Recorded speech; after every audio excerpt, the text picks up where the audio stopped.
විපක්ෂයක ප්‍රධාන වගකීම වෙන්නේ எதிர்க்கட்சியின் பிரதான பொறுப்பு அரசாங்கத்தின் மீது போலியான வர்ணனை செய்வதற்கு பதிலாக சாதகமான விமர்சனங்களை முன்வைக்க வேண்டும்.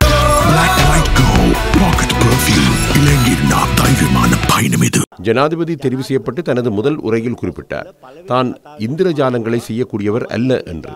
சாதாரணமாக செய்ய முடியாதவற்றை செய்பவரே இந்திரஜாலக்காரர். வரலாற்றில் முதன்முறையாக வடக்கு, தெற்கு, கிழக்கு, மத்திய மாகாணங்களை ஒரே கட்சியினால் வெற்றி கொண்டு நாட்டை ஒன்றிணைத்து காட்டியுள்ளார். ஜனாதிபதி தேர்தலை விட பாராளுமன்ற தேர்தலில் கூடுதல் வாக்குகளை பெற்றுள்ளனர். அவர் தான் இந்திரஜாலக்காரர் அல்ல என பொய்யாக குறிப்பிட்டுள்ளார்.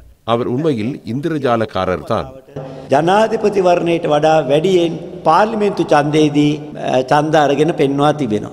එහෙමනම් එතුමා මම ඉන්ද්‍රජාලකයෙකු නොවෙමි කියලා තියෙන බොරුවට ඇත්තෙම එතුමා ඉන්ද්‍රජාලකයෙකු තමයි.